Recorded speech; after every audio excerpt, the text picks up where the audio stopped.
This is the double feature writing contest workshop. For folks who are watching this video, we are currently holding a writing contest right now wherein participants are invited to create a lost transmission style mystery for my game Public Access.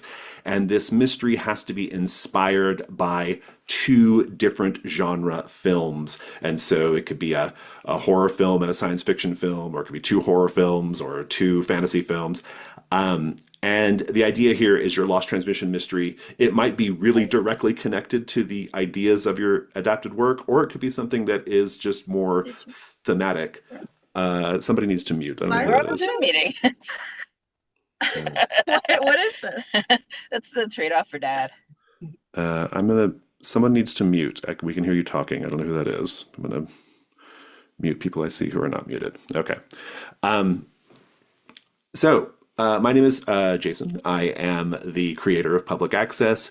The focus of this workshop is going to be generally, we're going to be just focused on like writing skills in this context of CFB mystery scenario writing, and in particular, how it's connected to adapting an unusual work to the setting of Public Access, which is, of course, the setting is a fictional New Mexico town in the year 2004.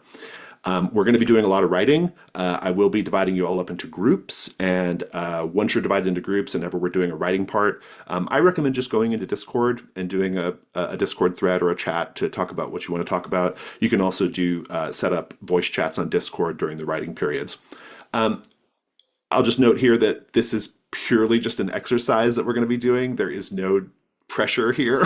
The idea is just to be thinking about ideas related to both writing a scenario for Public Access, specifically writing a lost transmission style scenario, which is a little different than a regular mystery, and adapting a work to this setting.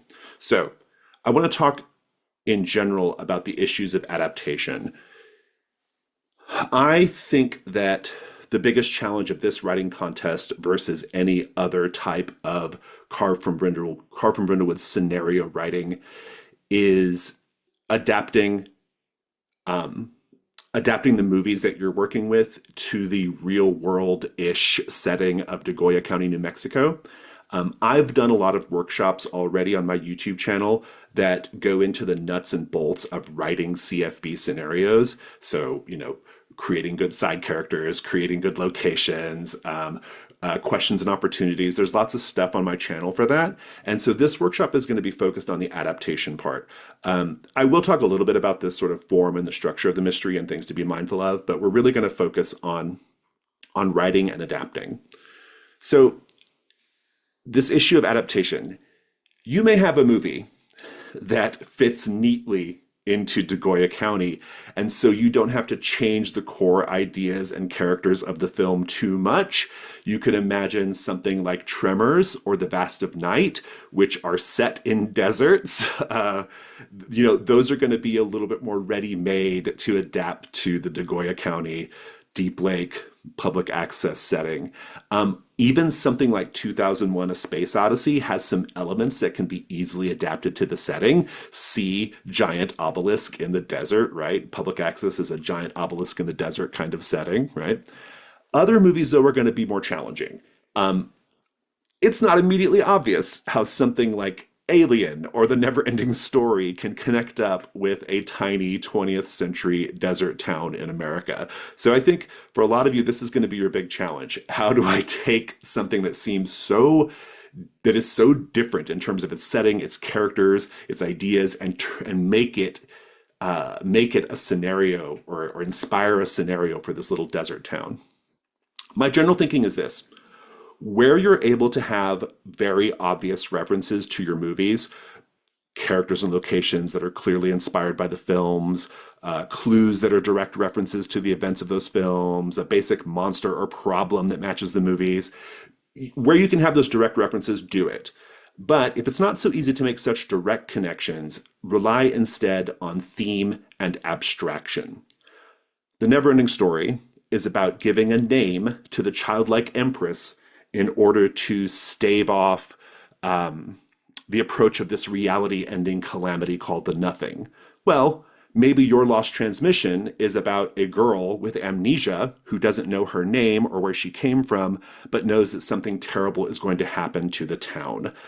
That is a way you can take the ideas of the Neverending Story and make it thematically fit what happens in public access or what might happen in public access. Alien is about a group of space truckers trapped on board their ship with a xenomorph. Maybe your lost transmission is just about truckers in general. Or maybe it's about being trapped in a building with a creature or killer that stalks through the ventilation shafts, like in the movie Alien. Those are just some ideas, right? Where you can't make super direct references, like Tremors, a big worm in the desert, maybe instead make more abstract or thematic connections, right? One last note here, it's okay to go outside the bounds of Degoya County where it makes sense, and especially if it's connected to a pre-existing mystery. And here's what I mean. I'm currently working on a lost transmission about Serpents and Sepulchres, which is the D&D style game that is played in the mystery Greetings Travelers. When the characters find the remnant for that mystery, they immediately transport to being characters in Serpents and Sepulchres doing an adventure in this fantasy game, right? That is not a prologue story about Degoya County. It has no direct connection to Deep Lake, but it does have a connection to Greetings Travelers because it's referenced in Greetings Travelers. So you might look and see what established mysteries are, what's kind of going on in established mysteries, and maybe there's a way to make your thing connect up to something else going on in the game. And maybe it doesn't have to happen in Degoya County, but maybe it's something that happens sort of more like in the something more like extra dimensional or cosmic, right? Okay, so we're going to split into groups, and each group is going to have a movie. There's a decent chance you will have seen the movie that your group is assigned, and that's okay. You'll have time to do some research. That's part of this. And it's also okay if you haven't seen it because really, truly, it's okay if you just look at a summary of the movie and just try to pick out things that you can like make into something, right? So don't fret too much if you get a movie you've never heard of or that is not, you've never seen. I have tried to pick movies that I think are pretty widely seen though, so that at least there's a strong chance you've seen it. I'm going to do the groups. I think I want to divide the groups up in such a way that there's at least one member who I know has done a lot of CFB writing, who can be kind of like the anchor for that group and or have won a previous contest and so can be an anchor for that group. And so I'm going to sort of start with that. I need to see how many people we have. 1, 2, 3, 4, 5, 6, 7, 8, 9. So we have like 23, 24 people. I think that's going to be probably, I have 8 movies. So if we do 3 people per group, that gets us pretty close. Maybe one group that has 2 or so. So let's do in groups of 3 and see how that goes. I'm going to say that Amanda, you're group 1. As the editor of Sprigs and Kindling, you get to be in charge of group 1. Ray, as contest winner from last contest, you get to be in the group 2. Let's see. Chaotic, you're very good at organizing stuff like this and Discord chats, so you get to be group 3.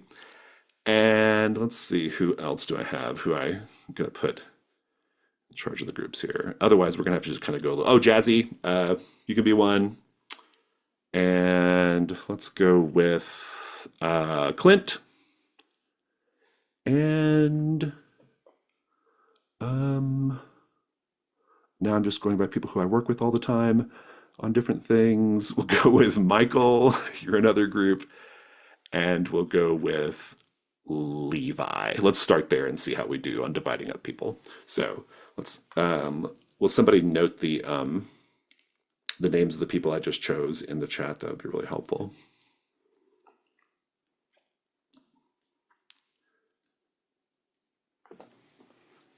All right, so yeah, assigning numbers to the groups would be great as well. Thank you. I'm going to go grab my movies.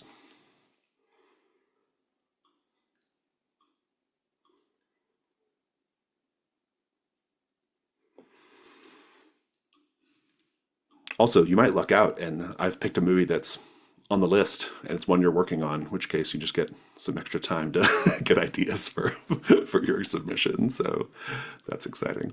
Okay, let's see here. All right, fantastic. Okay, I'm just gonna number off as I go across my screen. All right, that's how I'm doing this. So, Irving, you are one. Tristan, you are two. Nicholas, you are three. Rachel, you are four. Bartaj, you are five. Chris Finnick, you are six. Ken, you are seven. Stefan, you are one. Joel, you are two. Valerie, you are three. Gormless Cretin, you are four. Smith, you are five. Sanal, you are six. Dorian Thomas, you are seven. Tony, you are one. And do I have anybody else? Is that everybody? Let's see here. We have 8 groups. Who's the eighth group? It's Levi's group. Yep. Oh, We'll double check the math. Yeah. Oh, okay. Levi, I might just put you in it. I might. Yeah, I was gonna say. Yeah.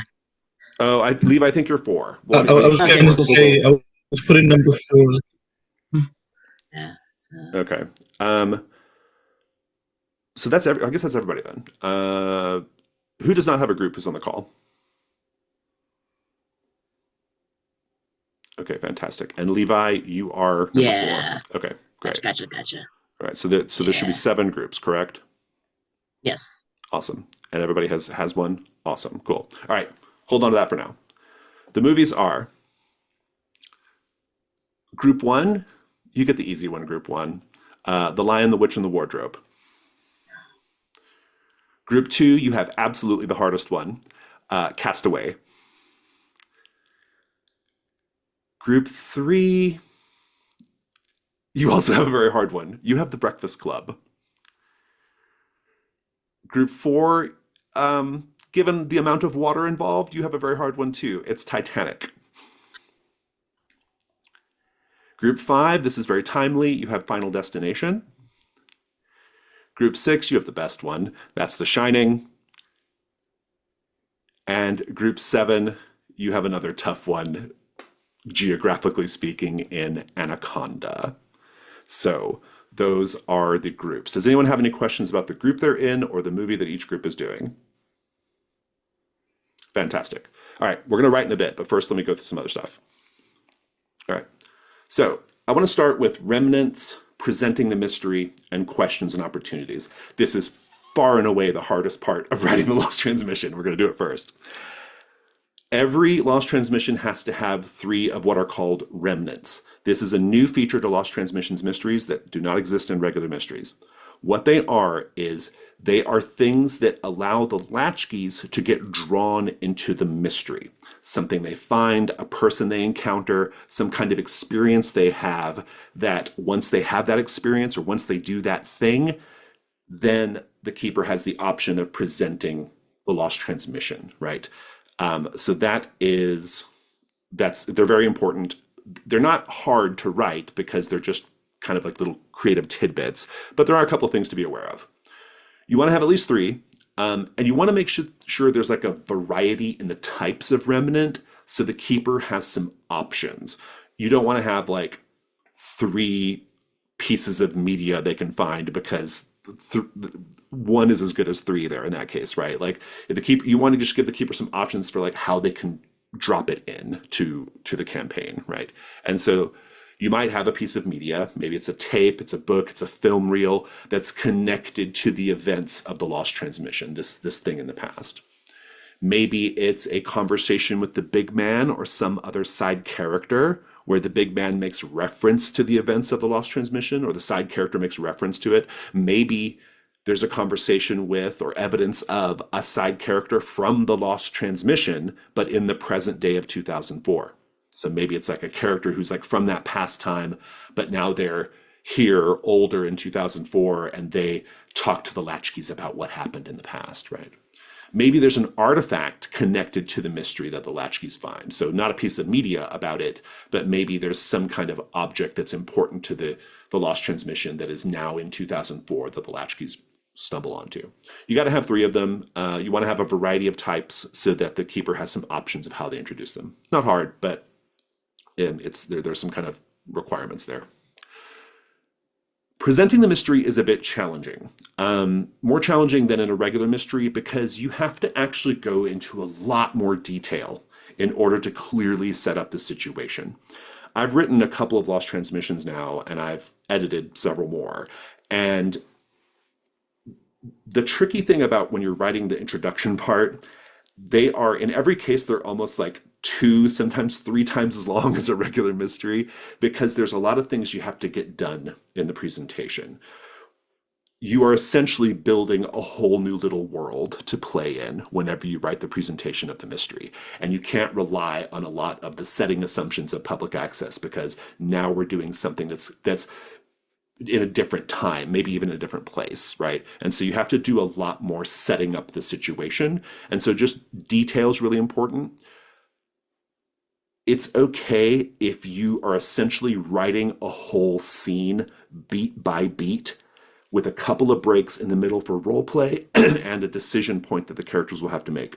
So if you look at the Great Nagoya County Chili Cook-Off, which is in the resources folder, you'll read that and you'll notice that it is like a really detailed blow-by-blow scene. Like, the characters are here, they do this, they go do this, they come back, they talk about this, and then the big man appears and he says this, and then he says, "What do you want to do?"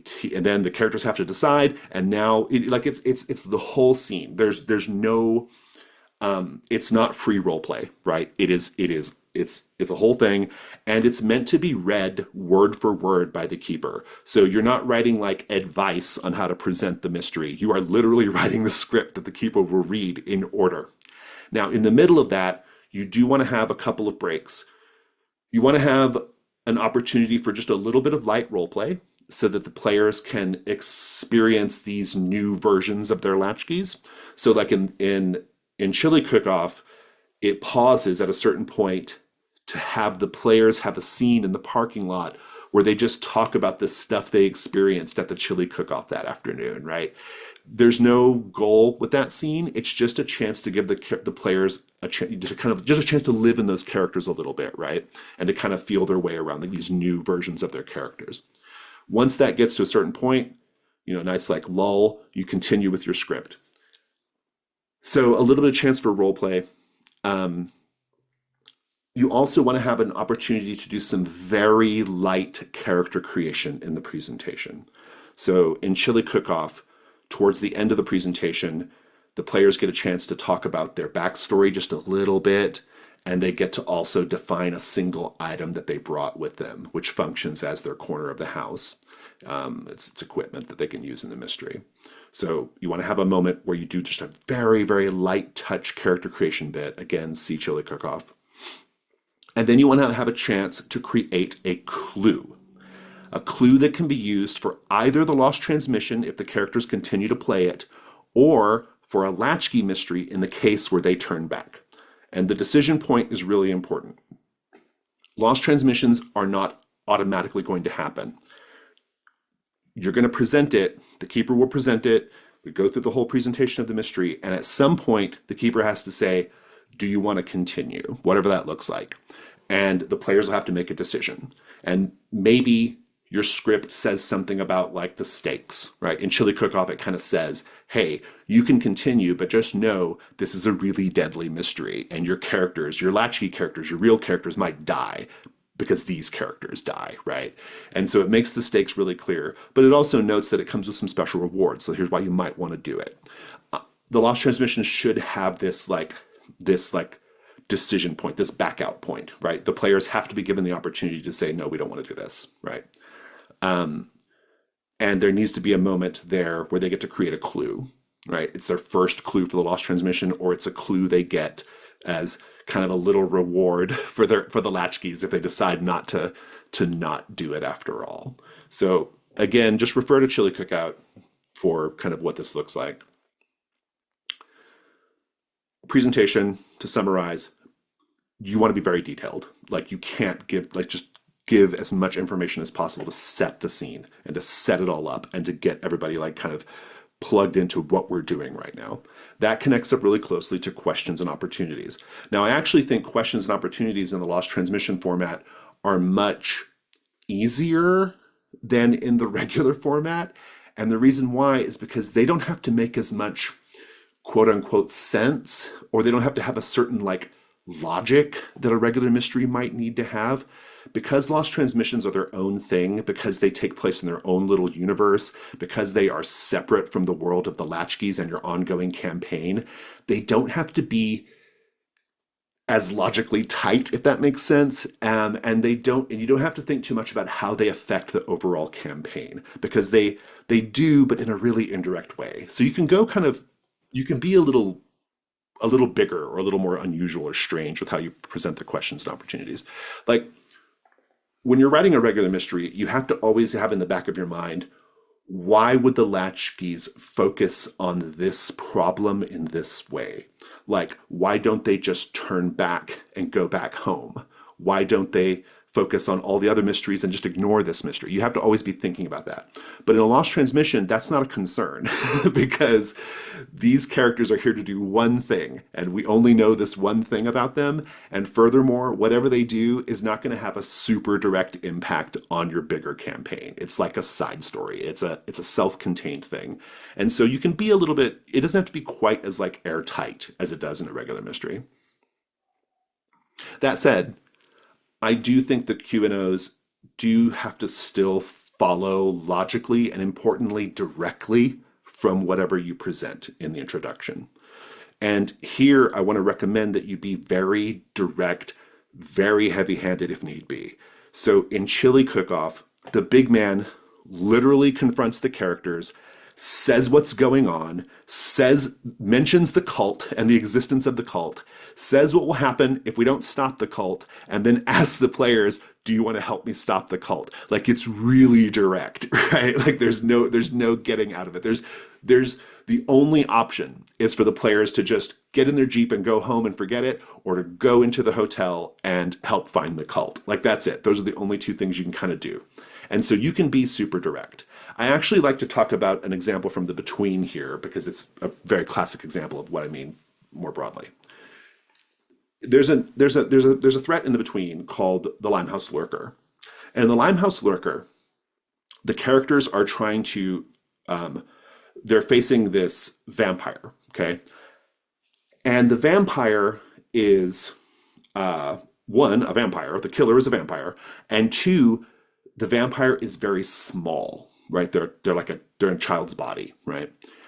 And the way the presentation sets it up, when the presentation is over, the questions and opportunities are based, you start with, is the vampire, is it like an old vampire in a small body, or is it a child who was recently turned into a vampire? That's the question that the players initially have to wrestle with in that one. And the way the presentation is done, there's no way the question can be anything else. The question, the players do not have the room to think that maybe it's an adult-sized vampire. They don't have the room to say, oh, well, maybe it's not a vampire at all. It's definitely a vampire, and it's definitely a vampire in a small body. And that's because the presentation sets it up that way. It says, how do you know the killer was a vampire? Straight away, it's unnegotiable. The killer was a vampire. Second thing it says in the presentation, how do you know this vampire was small in the body of a child? And then the players think about it and they answer. So I use that illustration because by the time you get to the questions and opportunities, the question again is the vampire old or young, right? The players don't have the room to pursue other lines of inquiry. It is not even a possibility that it's not a vampire, right? That's what I mean when I say that the questions and opportunities have to follow really directly from the presentation, right? So you want to make sure you set it up to where whatever the question and opportunity is, that is the logical connection to the presentation. Like, we do the presentation, we know what we know, and now here's the question. And you want to make it to where the players don't have a lot of room to explore ideas beyond the questions. They might be interested in things beyond the questions, and that's fine, but ultimately they have to answer that question, right? So that's a kind of a big abstract idea, but it's something to really think about when you're working with your partner, if you're working with a partner, or to chat with, say, me or Amanda or some of the other people who are kind of like, organizing the contest. If you want some more advice on it, I'm happy to chat with you about it on DM Discord, because it's the hardest part of writing a CFB mystery, right? Like this connection between the presentation and the questions opportunity is absolutely the hardest part. And when your entries get judged, I promise you, the judges, when they're doing their playability score, that's the main thing in the playability score. It's do the questions match what the presentation is? I've edited so many of these things over the years, and the thing I always, always, always have to go back and change, not always, but like 75% of the time I have to go back and massage a little bit, is the questions and opportunities, because there's a logical gap between the question and how the mystery was presented. So just be kind of thinking of that.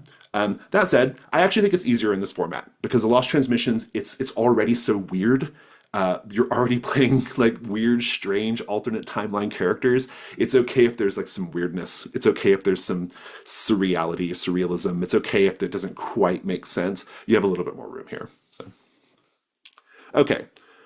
So, and one more thing about opportunities as well. In the case of a lost transmission, I think you want to make sure whatever the associated opportunities are, make sure they're fairly action oriented or require some extra steps beyond just reveal the truth, right? Because the lost transmission is its own little world, and in order for there to be a good payoff on that mystery, the players need to answer the question and then go do something about it. In a campaign mystery, in a latchkey mystery, it's okay if some of the questions or some of the opportunities are just like, go post your findings online. That's fine, because there's like 2 other mysteries where they get to be more like heroes or more action oriented, right? It's okay if one of the mysteries has more of a passive resolution. I think for a lost transmission, you want your resolution to have some steps, to have some activities that the characters have to go do. All right, so we're going to do our first writing bit, but I do just want to ask before we go into the writing portion, does anyone have any questions about remnants, Q&Os, presenting the mystery? We are going to have time for specific questions about your entries at the end, and I'm also setting aside a little extra time after the call for that as well. But does anybody have any questions about these kind of 3 big ideas right now? Okay, in that case, at this point, we're going to take 20 minutes to go to Discord or wherever your group leaders want you to go, and we will do some writing. What I want for this first writing exercise, for your movie, Titanic, etc., come up with a mystery. What's it about? Where does it take place? Who are the player characters? What's the basic problem? That kind of thing. You don't need to write a whole presentation. You don't have enough time. Just a sentence or 2 of like, what is this mystery about? How are we taking the Breakfast Club and making that into a cosmic horror mystery, right? Like, how are we doing that? And then also I want you to write 3 remnants that are the ways in for the characters. We'll spend 20 minutes doing that. Discuss your mystery. We're going to keep returning to this during the writing exercises. So what you're doing now will help you in the next writing exercise as well. So I'm going to pause this, and I will see you all back at 5 till. Okay. Okay, so I want to go group to group and just hear what your mystery is about. And if you want to read your remnants as well, that would be terrific. If I have any particular thoughts, I'll share them, but this is mostly just an exercise. So I'm going to start with the Lion, the Witch, and the Wardrobe group. Whoever wants to tell me what their mystery is about and what are your remnants to get into that mystery. Does anyone in our group want to introduce it? Because I can barely talk. I totally can, if you'd like. Cool.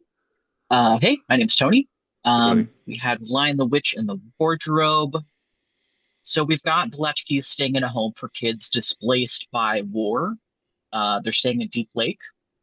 They've kind of been sent away to, be a little bit safer. We've got like hide and seek, disappeared closet, very classics from the movie. The goal is kind of to rescue a missing sibling to stop that bleed over, that war from that's happening in that other dimension, I suppose, other space, bleeding over into the actual world. We've got some referential remnants. We got Big Man offering the state Mexico cookie, which I think is a bizcochito, bizcochito, instead of the usual. We've got a children's picture book of a battle, the wardrobe, naturally. We've got some options of like someone said a really good like seeing a dying lion in a dream as a kind of like symbolism. Oh, that's pretty good. Yeah, I like that. Tie-ins with Big Man. I think that's about where. That's interesting. So the idea is the characters are kids in this home. Is that the idea, or this like I guess like an Yes. orphanage or something? Oh, okay, and they are displaced like because their parents died in war. Are they refugees? Like, what is that the idea? I think the idea is like the war is going on. It's like around the 40s, and they are being So it's like sent a World War to II thing. Okay, got it. Yeah. right. They're kind of being sent to this orphanage slash boarding house to basically stay safe while the war is going on. So Got they are it. displaced. Oh, okay. Okay, interesting. Okay, cool. Okay, interesting. Yeah, that's really interesting because you have some opportunity to do like a really emotional kind of thing. Well, you may not have gotten this far in your brainstorming, but I'm curious, like, where do the kids go once they go to this other, like, what is this other place? Like, what is the kind of vibe of it or the aesthetic of it? Is it like a fantasy land like Narnia, or is it something different? Yeah, I think Amanda wants to jump in here. Um, We didn't really get that far, but Yeah. Yeah. we kind of touched a little bit on keeping things maybe a little bit based in realism. So maybe it is another version of Deep Lake, but a Deep Lake that is torn by this war between good and evil. Oh, interesting. Okay, so you have this. Oh, I see. So it kind of keeps that like kind of that big theme of Lion, the Witch, and the Wardrobe. Like, oh, that's intriguing. Oh, okay. But that's just a something No, that we grazed on. I think you'll in have our some. You'll have a brainstorm. chance in the next parts of the writing exercises to flesh that out. I think so. That's cool. Awesome. I love it. Thank you. Okay, very tough challenge for the group that had Castaway. Let's hear what your mystery is about. Yeah, so with Castaway, we posited that the Latchkeys are now on a birthday skydiving trip. And so they are the skydivers. And a freak storm hits, and they find themselves trapped in a cave system. And so instead of being surrounded by the sea, they're surrounded by this obviously not normal ongoing sand and dust storm. And so for remnants, we have the ever popular dusty undelivered package, a skydiving helmet with a bloody handprint, a little nod to the volleyball, and for a piece of media, a handheld camera footage of the skydive, right? Like camcorder rather than GoPro, but same concept. Fantastic. I like that a lot. I'm excited to hear the next part, like the dangers and the characters and stuff, because I think that's going to be the hard part with a Castaway inspired mystery, like one that's about isolation. Like, how do you get other characters and stuff in there? So that'll be a lot of fun. Thank you. And always love a creepy cave mystery. As Jazzy noted in chat, I agree completely. That's one of my favorite themes. Okay, let's go to the. Oh, this is another hard one, but one close to my heart. Who had the Breakfast Club? All right. The Breakfast Club. I know you consider this to be a hard one, but like at the moment you said it, I had an instant idea for it.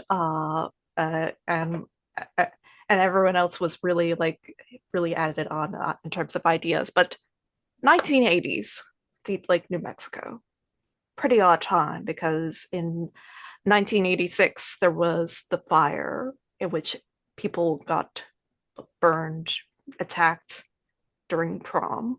So for a few years after, there wasn't prom until 1989, and the school That's a good decided. connection. Yeah, I like that. Yeah. Yeah, and the school decided, you know what? we gotta get this prom off the ground. It is school tradition.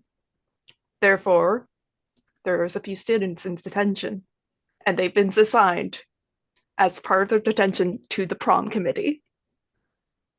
However, this is considered to be a very cursed position because there's worries that, well, maybe the prom was the cause of the time displacement. And so Fantastic. What are your remnants here? This is great. the financial budget of the 1989 prom committee with very strange items on it. Okay, good. Sort of invoking the sort of Breakfast Club theme, something carved into a desk table where like you rub your finger over it and it brings into like a flashback. And finally, a teacher wandering around modern Deep Lake, being very confused about being shunted into the future. Oh, that's good. Okay. 10 out of 10, no notes. This is really terrific. What I like about it especially is I love this sort of inversion of normally like being on prom committee. Normally that's like the thing the popular kids do or the really smart, like kids do. Like that's like a important thing, right? And it's like a position of like power within the little power dynamics of a high school, right? But here, because it's in the aftermath of a really horrifying prom incident in 1987, which is part of the game, or the history of the game, it has made the whole idea of prom as like a punishment, like it's a punishment to be involved in the prom committee. And so if you're on detention, that's really good. It's a great touch. I think someone should write this, by the way. This is really terrific. Okay, fantastic. Let's go to the next group, which is Titanic. So, you also mentioned that this will be challenging geographically, but we do have a perfectly good lake lying around. So we came to the consensus that the player characters are working on a pleasure cruise, and we kind of touring around the edges of the lake. Like a barge or something? Like a pleasure barge? Yeah, okay. Yeah, like a pleasure barge or gambling barge. Like a luxury yacht. Yeah. Yeah, like a And what the issue we kind of settled on is that one of the wealthier passengers brought something like dangerous on the board, and the question being, what is the dangerous mystery cargo? Okay, I like that. That's a great setup. That's a really terrific setup, and I think what's great about that setup, and this speaks to the there's a really interesting like kind of creative constraint here in that it seems like the mystery is going to take place entirely on the boat, and Yep. so when you're writing this is just a like if I was writing the actual fully the presentation of said mystery, I would make it so that the characters can't get off the boat for some reason, right? It's a little bit like writing a horror movie, right? Like there has to be a reason why they Yeah. can't just get in their car and go home, right? There has to be a reason why they can't get off the boat. So yeah, it's a good setup, really great. So what are your remnants? So first on your note there, we did have the idea of the higher tier crew members prioritizing like the expensive material stuff. So maybe part of that is just the captain going, everything is fine. But our remnants, we have a copy of the La Fresca Tribune, August 18th, 1912. The front page headline is Pleasure Cruise Faces Disaster. Good, yeah. The Latchkeys meet a now elderly survivor of the tragedy, begins Okay. to regale them with a tale of woe. And the Latchkeys have found a second-class ticket to ride on the SS Lurker steamboat, valid for August 16, 1912. And later that night, they share a dream about the events of the day. Fantastic. Really good. There's also, it sounds like you were all kind of like keying in on this already, but one thing I think, especially when you get ready to write side characters and stuff, one of the big themes of Titanic obviously is like class distinction, right? Like Exactly. that's a big part of it, right? So yeah, it sounds like you're already like thinking about that. So that's great. Fantastic. Love it. Great idea. All right. This is the one top of mind for me because I just watched part 6. Who had Final Destination? So the group of people who had not seen any Final Destination movies, um, but I think we all kind of had a rough idea of what was going on. It's murder. It's murder Right. mousetrap. That's it. Yeah. And so we're kind of focusing a lot on the people witnessing their own death and how do they avoid that. So the remnants we're starting with is a Lost Transmission is introduced after Latchkeys watch an Odyssey tape about people having near-death experiences. The Latchkeys go to pick up a partner from the airport and or perhaps the new Latchkey, and they have a vision of their partner dying on their way to the airport. Those are 2 quick ones. I'm not sure what our third one is. If Bartos or Smith would like to speak to that third one a little bit more. But the mystery is going to take place at a small regional airport. And okay, yeah, that's a great reference to Final Destination. Yeah. And we're starting with kind of a threshold question, which we're still kind of working out, is what is the reason behind these perceived premonitions of their own death, whether it's like a death curse or something A, B, or C. And those will unlock some other questions. I think that's really smart. What I like about this idea, why I think this pitch works for Final Destination, is because Final Destination, I think there's I think especially if you know the series really well, there's going to be the temptation to make it about like the mechanics of death, because that's what the movies are about. The movies are all about like death as an entity and all the little intricacies of like how it causes people to die when it's their time. And I don't think there's a way to effectively do that in the Carved from Brindlewood format. I don't even know how that would be fun.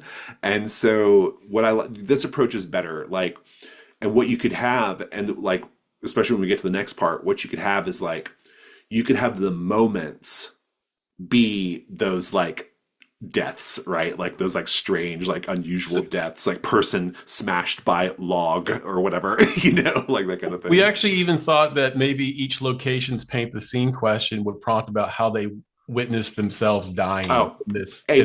Yeah. A+. Great idea. So good. Yeah, so good. Awesome. Love it. That's great. It's a great approach. That's a really good approach. I'm glad I ended up including, I was trying to not include too many horror movies on these example movies, or these these practice movies, but I think this is a good one for this, because this is a surprisingly tricky adaptation as I've thought about it more. And I like the approach you all came up with. Like why is death doing this? Or like how is this happening? How do we get out of this? As opposed to how are the deaths happening, which I think is a different question. So fantastic. Thank you. All right. This is the best one. This is the one that I would write if I was writing one. The Shining. Who had The Shining? That was us. I think we went fairly classic. The Latchkeys would be caretakers of a grand luxury hotel. The basic premise is that the hotel is a genius loci. There is a haunting going on. The hotel itself is trying to corrupt and drive the caretakers to, quote unquote, madness and murder. We came up with 2 questions. The first one would be like a lower complexity because it's kind of more dangerous. And it would simply be, how do we escape from the hotel without being corrupted? The opportunity would be you escape the hotel, leaving the entity alive as a potential danger for the Latchkeys because you don't actually deal with it. You're just hightailing out of there. And then the second question would be higher, a 6 or whatever, but a higher complexity. And that would be, how do we stop the cycle of corruption and banish the entity?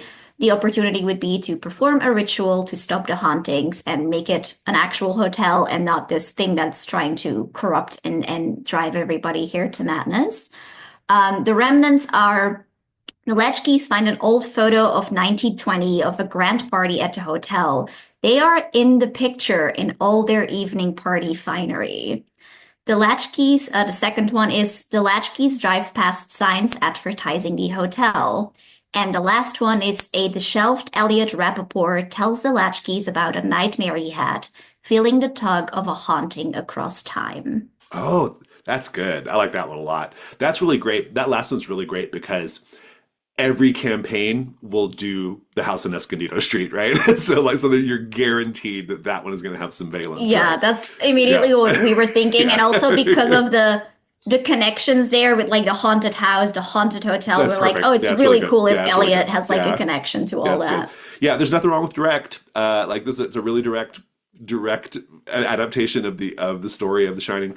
In the next segments, we're going to be doing like the keys, and we're going to be doing like locations and stuff.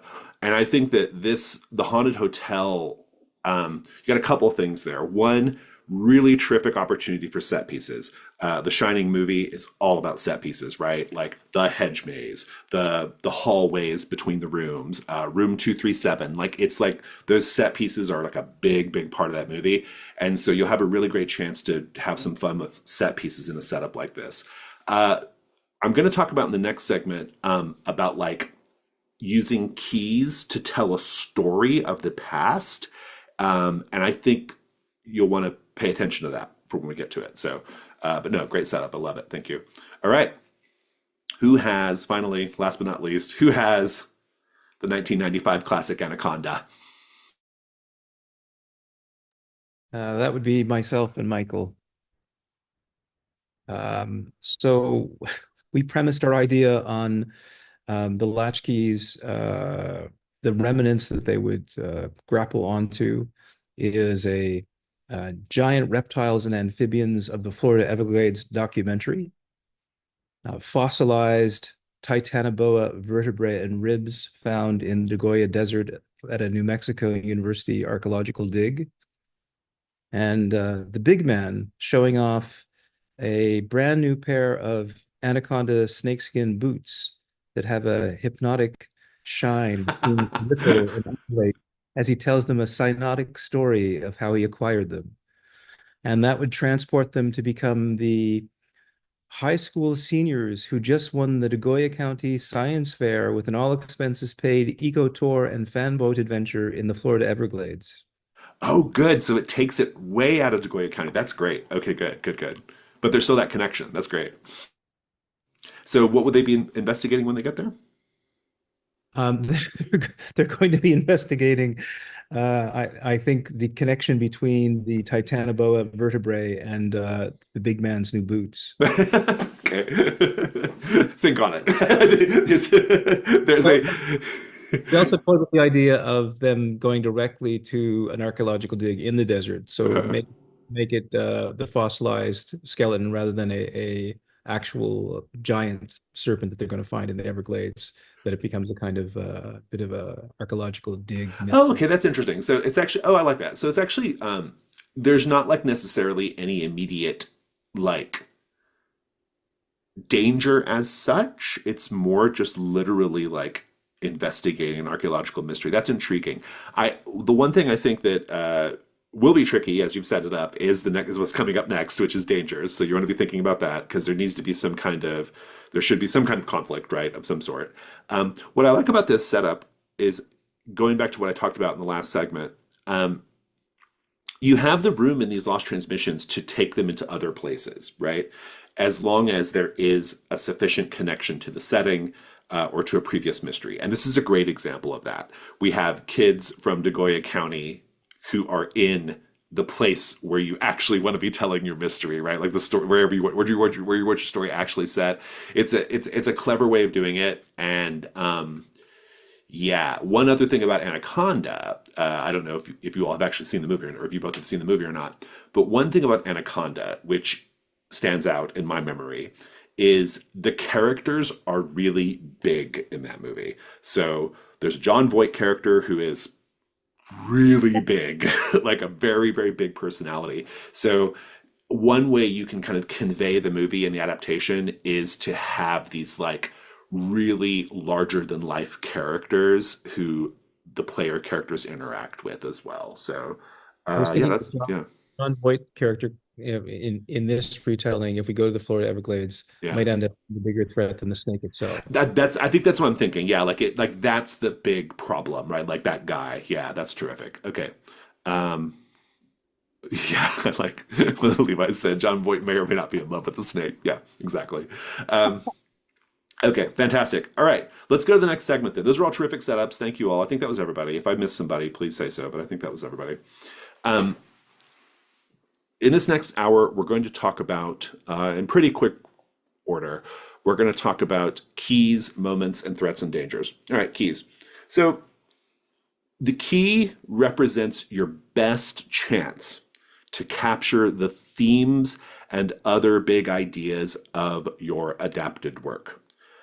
Because players don't have access to the key of the child when they play a Lost Transmission, they are going to interact with the special key on the Lost Transmission. They will necessarily interact with it. And so it has a real pride of place in the mystery, because you may not, your keeper may not use all of your side characters, they may not use all the dangers, they may not use all the clues, but almost certainly the special key is going to get used, right? It would be really weird for it not to. So, your best chance to explore theme. Lost Transmission keys are unified by a single theme or idea, and it's represented by the title of the key. They have 3 prompts that can be chosen, and each prompt requires every player character to narrate something. That's really important. When the player selects that, when they use the special key, it's not just them narrating something. Everybody gets to talk at that time. I have put the Key of Good Eaten in here as example. This is from Chili Cook-Off. And what you'll see here is the Key of Good Eaten has this theme of good eaten, whatever that means to you, right? Well, what it means to us is, looking at the prompts, a fantastic family meal, eating a body part of your friend, eating one of your friends entirely and taking their power. Those are 3 really different interpretations of the concept of good eaten, right? But that's what it is. So that's kind of how it works, right? One thing I want to pose to you, and this goes back to what I was talking to Jazzy about when Jazzy was talking about their hotel mystery. You have an opportunity here to make your special key tell a story in a linear fashion. So I don't think the ones we publish do this, but in future, a lot of our future design work we're doing in our games kind of adopts this concept, which is there might be an incident or event from this group's past, something that has caused them to have a conflict in the past, something that makes them be somewhat, have some tension between them, something they all experienced, which is maybe the foundation of their friendship. And you can use your key to tell this story, in which case you can require the key prompts to be marked in order, with each prompt telling the story of whatever shared story or trauma is the focus of the key. And in this way, the characters are kind of giving like their perspective on the events of what happened, right? So if we take an example here, maybe the characters all experienced a really bad fire, right? And they were in a bad fire. Maybe it was a fire that broke out at a birthday party at their favorite arcade pizza restaurant with a raccoon theme. And this fire broke out. And this fire broke out. A lot of people were killed, maybe all kinds of horrible things happened. But they all have a different perspective on what happened that day. They all experienced it differently, and maybe there's a question of who started the fire, how the fire came to be, and maybe that's even connected to the broader Lost Transmission mystery. I don't know. But in any case, what you can do is you can have the first prompt be, oh, describe how that day started. Like, what were you doing? What was everybody doing? What was it like? Da, da, da, da. How did you feel? And then the second thing is, describe the horror of the fire. Like, who did you see die? How did it affect you? How did it continue to affect you throughout your life? And then the third prompt can be something like like who started the fire, how did it begin, like what's the controversy, right? And then everybody kind of gives their perspective on that. So you can kind of use your key as a way to do some extra storytelling, some extra backstory for these characters that we don't get to spend much time with otherwise. Also, in the case of the hotel mystery, you can use the keys to tell the story of the hotel, right? Like this could be your chance to tell the deep history of the hotel, right? Or it could be your chance, maybe as in the case of, like if you look at The Shining, a thing that we know from The Shining, it's much more obvious in the book than in the movie, but we know that Jack was an abusive father, right? He hurt his son, broke his son's arm, right? And we know that they've had a lot of like tension in their family's past. Maybe your characters in that hotel mystery have some kind of tension like that. The hotel is preying on those tensions, and maybe we use the key to explore that trauma, whatever it is. So that's an option. Your special key doesn't have to do that, but I tell you what, the judges will give you big creativity points if your key goes that extra mile in kind of the storytelling of your lost transmission, just to kind of deepen it and enrich it a little bit. So something to think about. Threats and dangers. I'm not going to linger too long here. Basically, a threat is just like, what is the central, the big bad of the lost transmission? What is the big problem, right? In the case of the house in Escondido Street, it's the house. In the case of Chili Cook-Off, it's She That Feeds. In the case of going with other games, in the Limehouse Lurker, it's the Limehouse Lurker. It's the vampire, right? What is the big bad of the lost transmission? When you're writing that for your contest entry, you just want to make sure that you kind of, if this, whatever this thing is, if it has like powers or tactics it engages in, make sure to note those so that the keeper has some stuff to play with. When I'm writing the threat, I like to think about it in this way. What would this thing do if no one was here to stop it? If no one stepped in to stop this thing, what would it do? Like, play it out logically. Like, what would happen next? How would the environment be affected? Who would be harmed by it? Thinking about the threat in that way helps inform what it does. Like, how does it operate in the world, right? So that's how I'd think about it. Dangers are just obstacles to be overcome, essentially.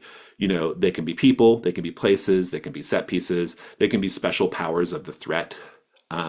They aren't necessarily evil. They can just be people who get in the way, right? Like they're just like obnoxious people, like obnoxious neighbors or that kind of thing.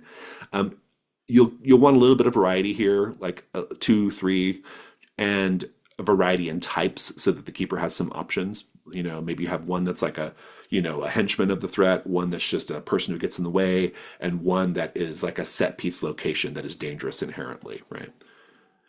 If your danger is a person, they should be written like a side character. More on that later.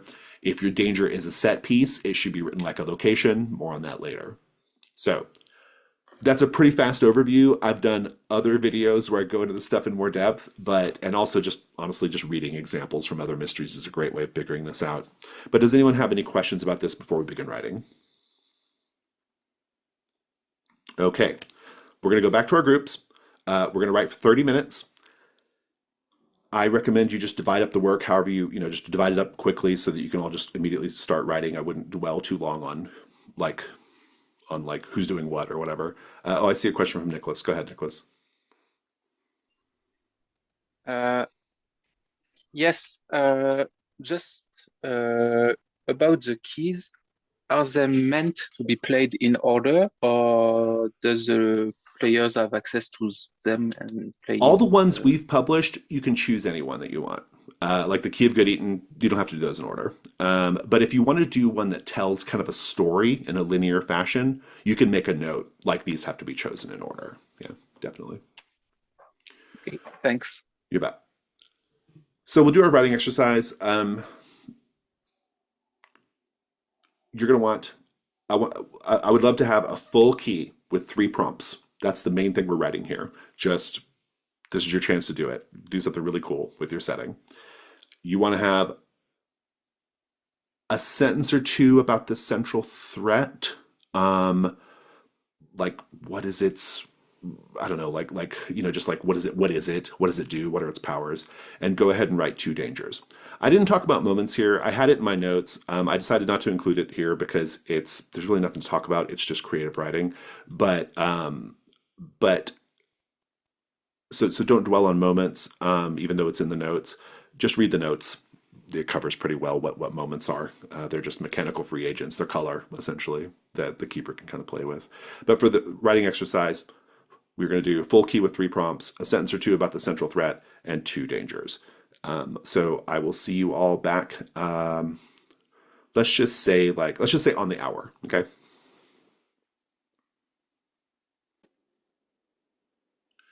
Okay, we're back. I want to go through the groups again, and I want to hear about your threat, your danger. I really want to hear about your key. That's the thing that I think is going to be most interesting to discuss is your key elements and kind of how they help tell the story of your lost transmission. So I'm going to go in reverse order this time and start with the Anaconda group. Who wants to speak for the Anaconda group? That'll be me again. So you caught us just as we were closing off our Discord chat. So just let me pull up my notes here 1 second. Sure. Okay, we had a lot of fun with this. We riffing off of 90s inspired B horror movies, not unlike Anaconda, but to get a flavor for our high school winners, our seniors. And we developed the key of the reptile brain. That would play into that notion of those two-dimensional characters who get worse through the course of a B horror film, who you're championing for the monster to eat because you really hate them by the end of it. Okay. And so we've got narrate a scene where you overconsume all the best food and the last of the alcohol, leaving nothing for others. How did this help you succeed, and what was the impact on those who went without? Narrate a scene where you either ran away and didn't help your friends, or you pushed yourself into unnecessary violence to take control.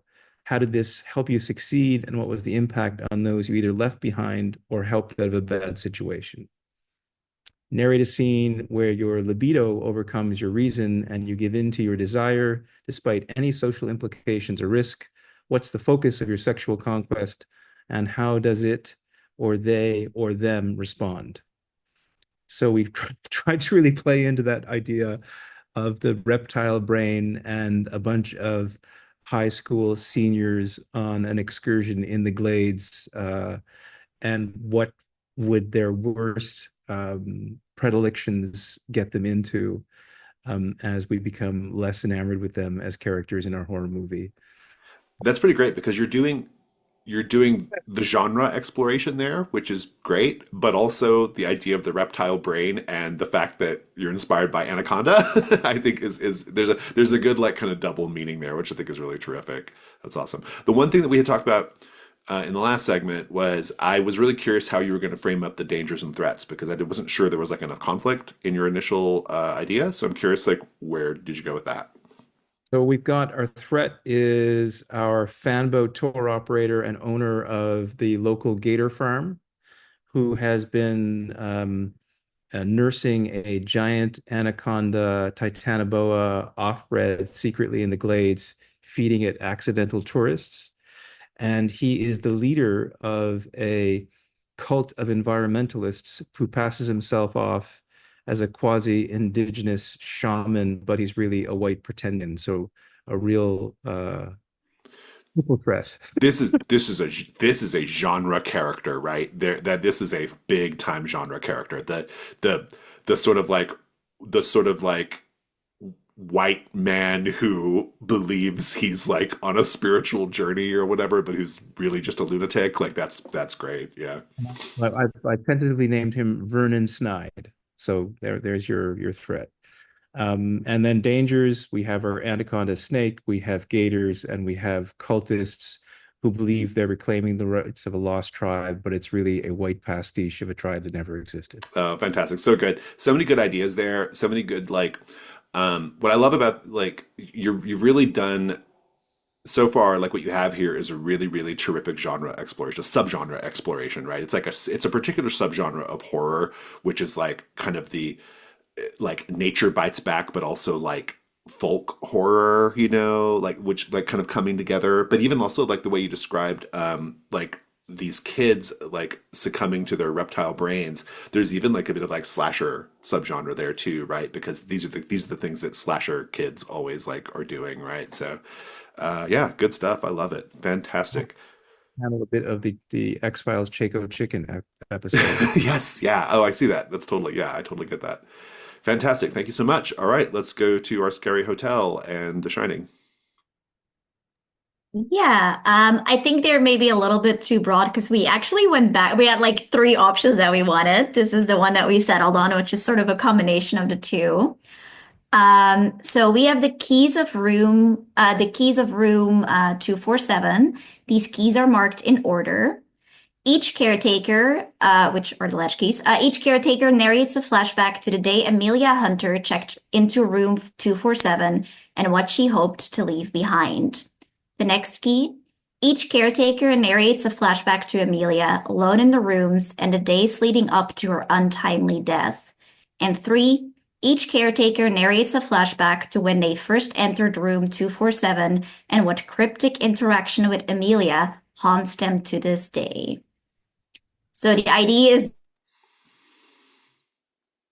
so like very heavily trying to imply that this is the entity. I love it. Because there's like no question that deals with what is the entity. So we were like, the keys are gonna tell us. Like that's what it is, right? That's what she's doing. Well, that's a good segue to your sort of threats and dangers. So like what are people up against in this one? Yeah, so we have the hotel itself as a danger. The central threat is basically the entity, or Amelia, who seeks to corrupt, preying on the guilty and isolated. It will seek to take what is good and leave them hollow to spread more misery and drive people into the arms of the hotel. Because our theme was basically like isolation and running away, which is why one of the questions is you can just escape. Like you don't have to deal with this. That's the easy way out. So it's sort of this entity that keeps like trying to fill the cells, but it's not working is what we were going for. And then the other, we also wanted like some human interaction. So for the other danger, we went with the owner of the hotel, Sylvia Green. They will not allow the caretakers to leave, and they have like threats of mundane horror, like, threatening to lose their job or financial reprisals. And they're basically going to like use their emotional baggage to get them to stay. So we wanted this like really like occult, like creepy thing out there, and also like this very like mundane, normal thing of someone just like, yeah, you can leave. I'll just fire you. What are you gonna do then? This is great. This is really good. Yeah, I love it. I like that you sort of like took that idea of like telling the backstory of the place and kind of ran with that, and also that there's also like this like really personal, like emotional component to it too, which I think is good in the relatively limited space of the 3-prompt key, right? Because if you were to do like the whole history of the hotel, I'm not sure 3 prompts is enough to do it. And in any case, you can embed all that stuff in the paint the scene questions. You can embed that stuff in like other elements of the mystery. So kind of focusing on this one character is really, really smart. Also, A+ for the room of key 247, or the key of room 247. Like just using the key for a room is really terrific. So I feel like not to disparage the work you and your group have done, but I do feel like if you're doing The Shining, there are some really like big easy things to grab onto when writing a mystery. So, but I thought the way you all presented it was great. So yeah, I if no one is doing a Shining based mystery, I hope someone will. So it's really exciting. I also think that, like, this as a side note, Amanda, you might recall, was it Jason Burns who wrote It was Jason Burns. yeah, who wrote like a Shining like game, and that we played it. That was fun. It was really fun. I wonder if anything ever came of that. But all right, fantastic. Thank you. All right, let's go to our final destination group. Yeah, so here are our keys. I'll just throw them in the chat. But the key of the end of the road. Narrate a flashback to travel plans gone horribly wrong. Narrate a flashback to a moment in your life when you thought you were absolutely 100% going to die. And narrate a flashback to the first time you attended a funeral. Fantastic. Very good thematic like touchstones for all the different things that are going on. Awesome. I'm really curious how you're going to handle the dangers here because this the danger here, this death, right? It's death, right? So like what is going on here? So we kind of had to have another conversation about our questions and opportunities. And so we have a threshold question of what is the reason behind this death curse? Is it a malignant presence or a malignant presence coming for you, or is it a series of glitches in reality? So from then it would then break off into two things. So we kind of have this broad strokes of a danger or a threat that'll get more specific depending on which one of those questions get answered. So there's the malignant presence that is influencing the overall environment in the subtle and catastrophic ways, and the glitch, which we're still trying to iron out. So yes, you're 100% right. We're not exactly sure what that threat is, but we have some dangers of a twitchy air marshal, TSA, all the various things that happen at airports. But the big thing we did spend a lot of time talking about is what is this? Is it the Grim Reaper? Like, is it actual death or is it something else? And then what is that alternate option? So yeah, it's one thing that you won't be aware of because you haven't seen the movies. But like one thing that like I'm thinking of, this is not actually Final Destination. This is part 5 of Final Destination, but I think there's something interesting there. So the thing about Final Destination movies is every movie they tell more of the rules, like what are death's rules, and how to defeat death. And in part 5 they introduce this like element where if you kill someone, then you reset the clock for you. Like you kill them and you get all the time they had left. And so you kind of defeat death that way. And so it introduces this idea of like people becoming dangers because they're trying to escape the cycle, right? So that's just one little thought. Like you could have characters who know this and they are determined to determined to cheat death, but like in a violent way, right? So that's another thought there. Oh yeah, Jazzy, it's a great note. Like Hunger Games, but yeah, it's a similar kind of thing.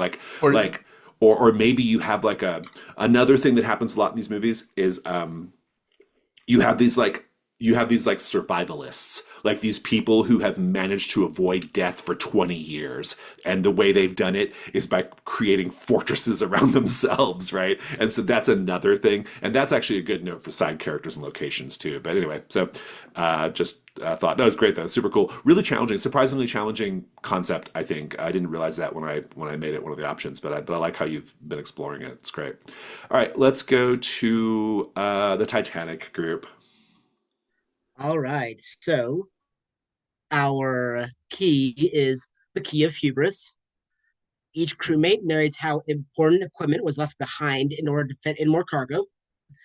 Each crewmate narrates how safety measures were sacrificed for passengers' comfort. And each crewmate narrates a time they were punished for putting practicality over presentation. The core theme being that like they made this worse for themselves. And that ties into our primary danger, that sinking feeling. Since the dangerous cargo has been unleashed, the barge is breaking down. Each time the key of hubris is turned, marks the next box. The lifeboat is missing or broken. The power has gone out and the radio is inoperable. The ship is sinking. Our secondary dangers are the dark and stormy night. We realize, oh, they're on a lake, not the ocean. Why can't they just swim? Oh, it's dark and stormy out. Then we just have some notes on the mystery cargo, just the fact that, what actually is it subject to the question, but it can break stuff, hurt people, throw them overboard. And I'm being a little self-indulgent here with the main person maintaining the status quo. Captain Telemachus Flad. Too elaborate uniform, too oiled beard, too wide grin. Everyone, please remain calm. My fine crew has everything under control. I love it. Note for contest participants, pandering to the judges is always a good move. It's good. No, I like it. It's really great. For folks who don't know, Flag is a character from The Between, or the Flag family. That's great. I like this a lot. I actually think that like I think there's like a temptation in something like Titanic to make the associated keys something about maybe like romance or love or something, you know? Like I think there's like a temptation to do something like that or to focus a lot on like class, which is not a bad move. But I like how you focused on the theme of hubris because I think really truly that's what historically the Titanic is all about, right? To say nothing of the movie, but historically that was like the big issue.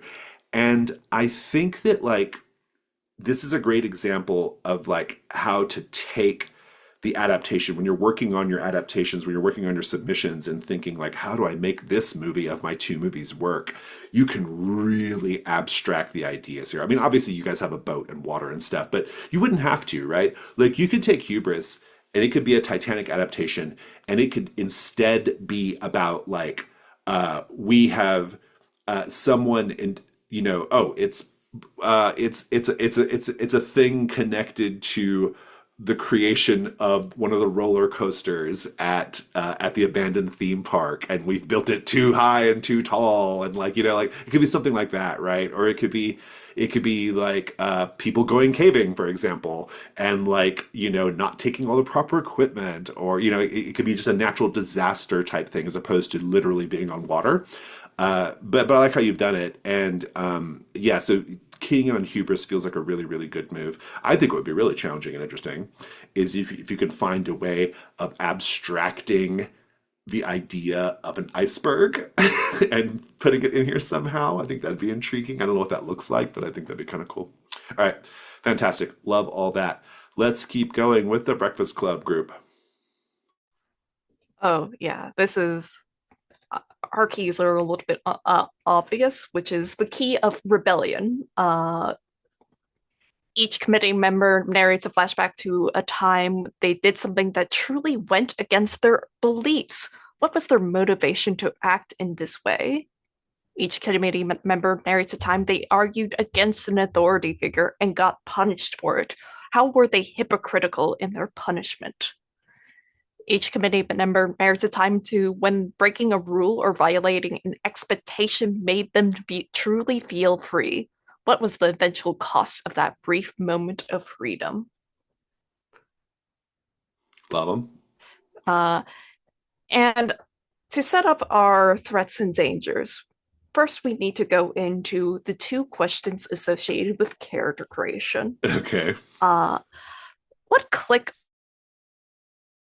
member a part of, and what did you get a detention for? Okay. Because our threat, because time distortions, how do you manifest that? Why is that happening? Well, it is the prophecy of what's to come. It is a reoccurring curse type of scenario. It is fate itself, an impossible force of nature to combat against, but the indomitable human spirit still finds a way. There isn't a physical avatar of this power, but rather a countdown to the prom itself is the threat to the committee members. Interesting. So we're almost getting a Final Destination thing here in a little bit, in a certain way, right? A little bit. A little bit, yeah. Yeah, that's great. A little bit. We wrote three dangers because, like, first we have the obvious one of like the literal teacher that's in charge of the detention, Mr. Thompson, the warden. Tie protector, wide-brimmed glasses, and a well-used handkerchief. His quote is, "Students, you're meant to be planning the prom in the library rather than wandering about the school willy-nilly." We also have Matthew Wright, the volunteer. Prom is happening because some people want it to happen. He doesn't actually have detention, but still volunteered to be on the committee. captain of the Deep Lake baseball team, and shoved so far up his ass about everything. It's important. This is the most important moment of our high school lives, and you know I'm right about this as I'm Matthew Wright. That's really good. I like it. And- It's funny. Yeah. And finally, it's your destiny. Each committee member has a role to play, and the prophecy will force them to play that part. Side characters will enforce their cliquish roles, and possible scenarios of trouble will plague them. And just accidentally getting the prom materials to go off without a hitch. It's great. It's a lot of fun. There is it's I think what I love the most about this idea is somebody said it in chat, like introducing like destiny or fate as like an authority figure is really, really terrific. And also, I just like the idea that I think that like there's something really fun about the idea of this. Really, it feels like a small stakes thing, like we're planning the prom, and in the great universe of things that could happen, this couldn't be anything more inconsequential, right? Like it's really, really inconsequential, and yet we know historically the prom is consequential in Nagoya County, and we know that well, like when we think about like what makes Breakfast Club so good in a lot of ways as a movie is these characters, like what they're going through feels like the worst thing to them, right? Like, and when you're that age, everything that happens to you feels like life ending. It feels like the worst thing. It's fun to watch Breakfast Club precisely because we know that like their angst and their turmoil is so like meaningless ultimately, and like in just a couple of years you're never going to think about this again, right? So there's something really fun about playing with this idea of making something that is really inconsequential and not that big of a deal into something that is literally destiny and fate. Like that's really, really great. I don't know if you all were actively thinking about things like that, but like that's how it reads, and I think it's a lot of fun. Yeah, it's really cool. Yeah, it's just more or less thinking about like, God, like this is so inconsequential. Yeah. Like how can you make it feel important, Yeah. especially a very enclosed setting as like this is only taking place in the high school.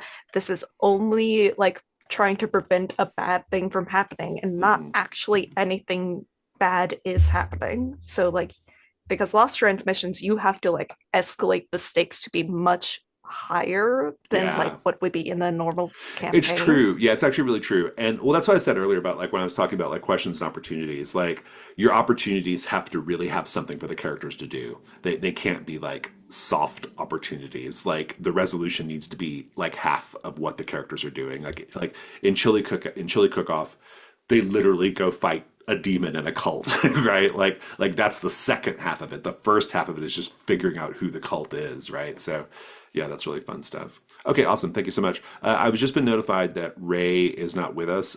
Does somebody from Ray's group want to talk about Castaway, or I can wait for Ray to get back? No, I can handle it. We Okay, go already for it. discussed who was going to discuss it, and I will do that since I wrote the keys. I'm excited to hear it. Our keys are the keys of isolation. And I wrote them more to focus on the skydivers individually, as opposed to wording them like each skydiver narrates. So these are direct questions asked to the skydivers. First, and they are answered in order. First, how were you isolated from your friends, family, or coworkers back in Deep Lake? Second, what about this skydiving group drew you in and made you feel like you belonged for the first time? And third, what in the current crisis has shown you that in this group? Oh, can you say that last little bit again, Joel? What in the current crisis has shown you that your skydiver is still alone in this group? Oh, that's good. Yeah, that's really good. Okay, I kind of thought you were going there as you did the first two. I was like, oh, I bet it's going to go back to isolation. So that's good. Yeah, awesome. All right, what were your dangers? Our major threat is the dust storm. It came from nowhere, but it doesn't seem to be going anywhere. a constant barrage of wind and grit that threatens to scour anything that enters, down to the bare metal or bone. It's what's keeping them down here in the cave. And then in the cave, our dangers are first surviving the crash. You've been beat to hell, and everything you do can probably take you closer to being dead. So keeping in mind your fragility is going to be our first main danger. Second, losing your shit. You're stuck in a cave with a whole bunch of people. We have the skydivers themselves, the pilot, the instructor, and a second skydiving group that are trapped down here with them. So it's a whole bunch of people in a bottle that is very high pressure and only getting worse. And lastly, because somebody mentioned the smoke monster, the thing in the cave. You're not alone down here. There is something in the tunnels making unsettling noises just out of sight. The skydivers never see it clearly, only the evidence of its passing, scrapes on stone, torn packs, broken equipment, and unconscious side characters. It's terrific, really good. I was initially like when I kind of like pitched the Castaway idea, I originally thought like, oh, it's going to be so hard to do dangers and stuff, and it's going to be hard to do characters, and it might still be, I don't know.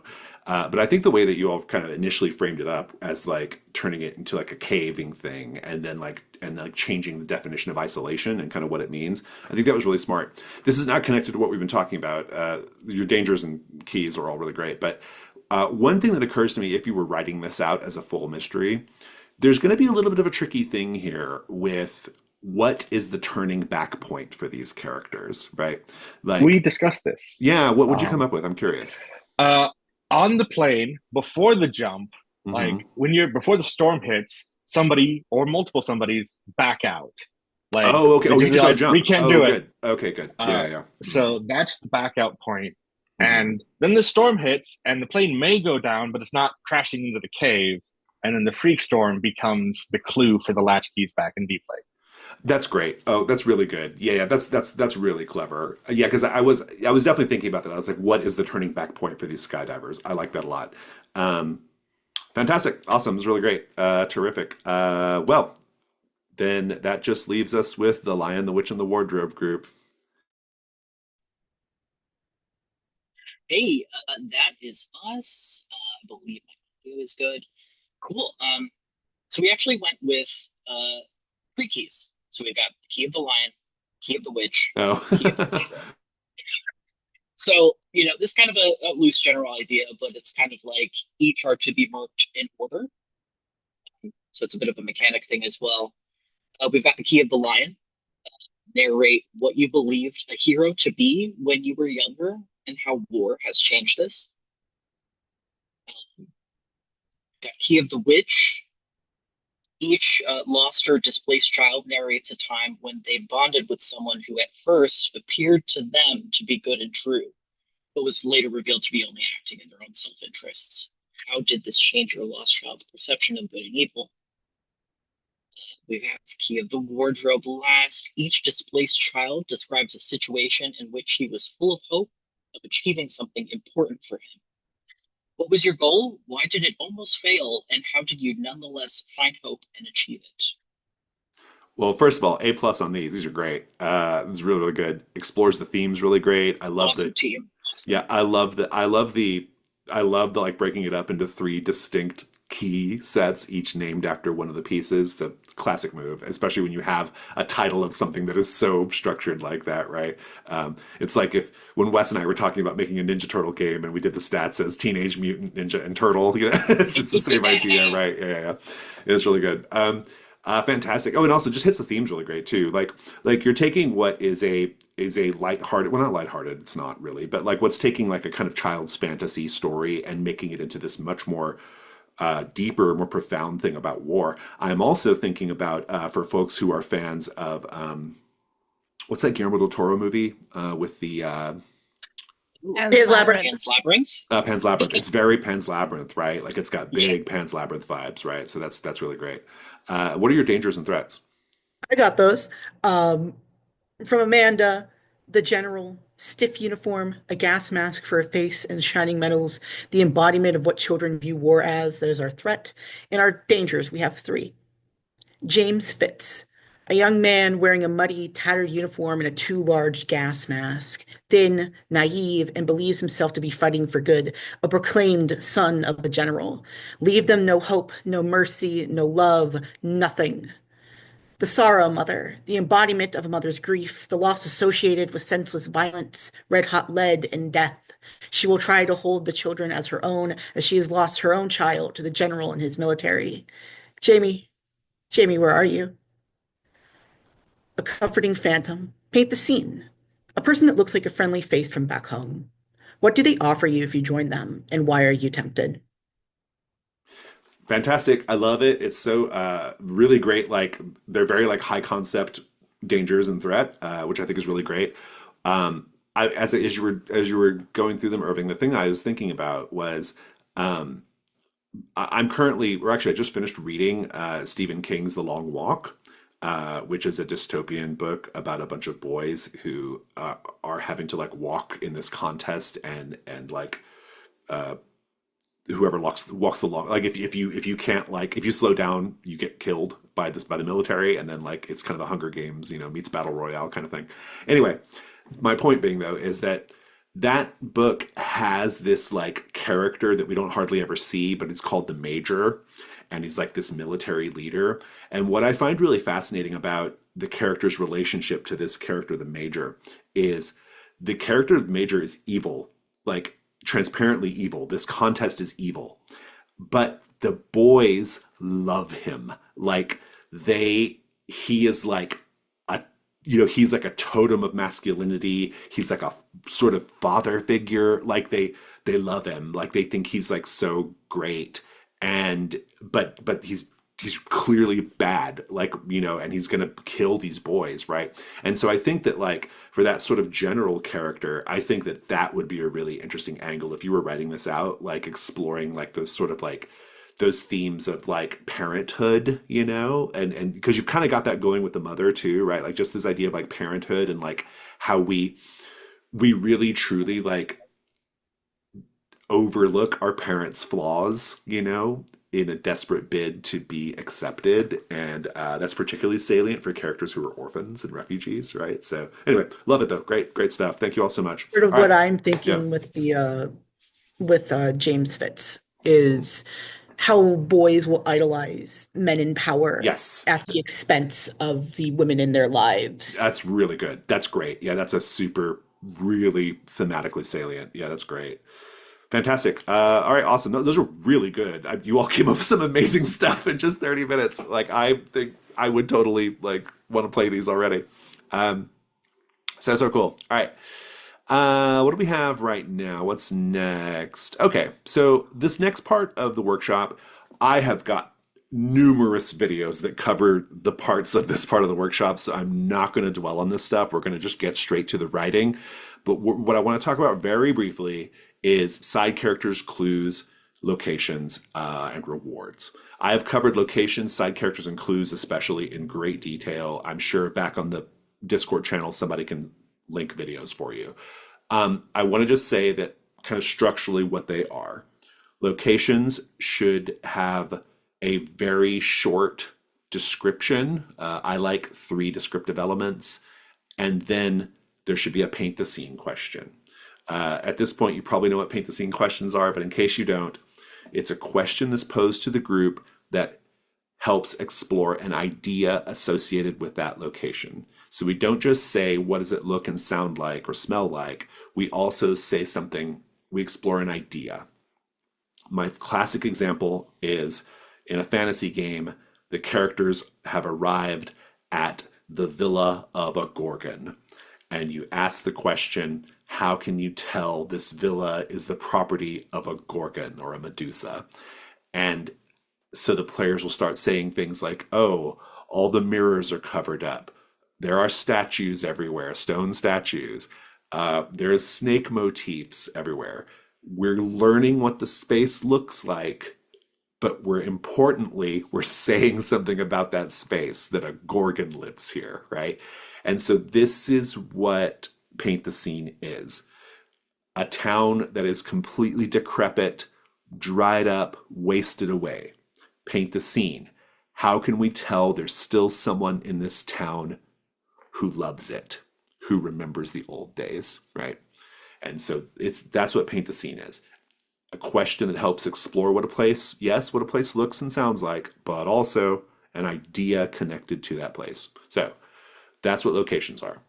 There are plenty of examples in the world.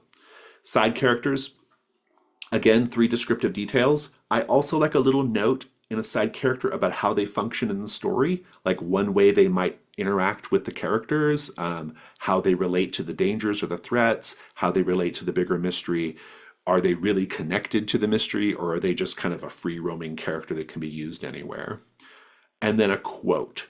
The quote should be really punchy, it should be really flavorful, and it should say something about that character. It should tell us something really fundamental about who that character is. Clues. In general, when you're doing your submission, you're going to write 20 clues. You want a variety of things there, different types of clues, people, places, things, a variety. Maybe it's sounds, maybe it's textures, maybe it's colors. You just want variety. About a fourth of the clues, it's wise to have them point to a particular solution to the question. So you're kind of like kind of putting your thumb on the scale as a creator a little bit, like this is maybe what the answer is. Importantly, they should never answer the question outright. You need to make sure you write it so that they're very open to interpretation and that they don't answer the question by themselves. And I think you want to mix roughly half and half of clues that are more forensic in nature, like, things the characters can find and observe and that have real world weight, and clues that are more odd or surreal or supernatural. That for public access, that's about the right mix, I'd say. Also, historical clues are great too. Clues that kind of point to the history of a place. So those are my quick notes on clues. And finally, rewards. This is a little different in the Lost Transmission format. The most important thing here to remember, you can write anything for your rewards. Rewards can be anything you want. The most important thing, though, is that it has to be something for the latchkeys, not the Lost Transmission characters. This is not stuff the Lost Transmission characters are going to get. This is stuff that the latchkeys, once this is over, get. And so it has to be objects or people that could conceivably be in the 2004 of Deep Lake, New Mexico. So I think Chili Cook-Off has the Me and My Self-Storage reward, where basically stuff from the Chili Cook-Off was stored in a storage facility, and the latchkeys get access to that storage facility, and they get to kind of define some things that they find in there. You can also have rewards be like an artifact from the mystery that is now left over here in 2004. It can be a character, a side character who has continued on into 2004, who can help the latchkeys in some way. If you are feeling really ambitious, you can write a whole new move that the characters get. That's pretty advanced, but you can do it. And if you do it well, the judges will love it. But you can certainly write a new move, like a new ability or resource that the characters get access to for finishing that mystery. So, but it's pretty wide open. Just remember that it has to be things that the latchkeys themselves could have access to. That's all I want to say about that. I know it's really fast, but that's kind of where I'm at. We don't have as much writing time as I would like for this because we're getting close on time. I am going to say 20 minutes though, and if you have to go, it's fine. If you have to go, just make sure somebody can come back and tell me what you came up with. But we will meet back at the hour. We're going to write 2 locations, 2 side characters, 3 clues, and let's just do 1 reward. I think 1 reward's enough. And so I will see you all back on the hour. Okay, in the interest of time, I just want to hear one thing that you wrote for each category. So just pick your favorite and we'll talk about that. If you want to paste the rest of them into chat for folks to look at or back in Discord, I think that's fine. I'm going to go back in the original order and start with The Lion, the Witch, and the Wardrobe.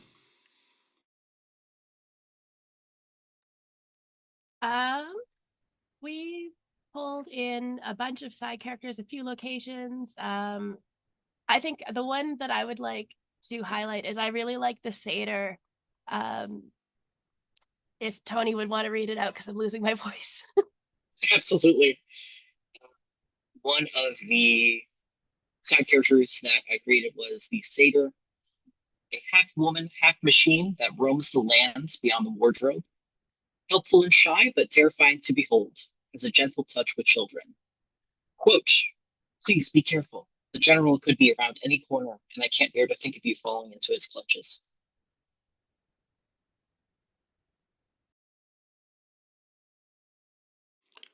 And your location and reward and clue.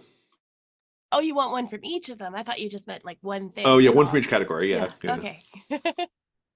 I got the things mixed up. We decided who was going to say what, but I mixed it all up. We've also got the General's Bunker. A huge metal latch that leads deep underground, dark and dank with scraps of materials and weaponry remaining.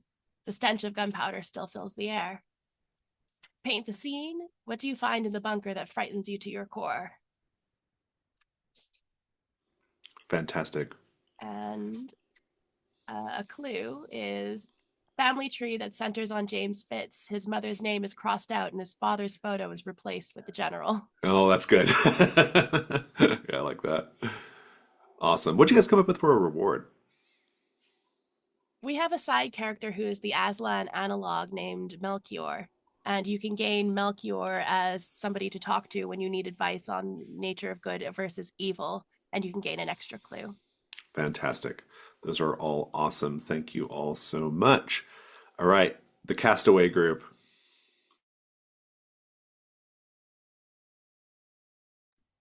All right. So for our side characters, we have several of them, but the one that I like the best is the voice on the radio, who is only accessible by the skydiver with the highest sensitivity. No one else can hear them. A hiss and a crackle presage his pack-a-day rasp. Always calm, always considerate. He's guiding you, but to what? Quote, hiss, pop, crackle, pop. Are you reading me? Hang tight, fella.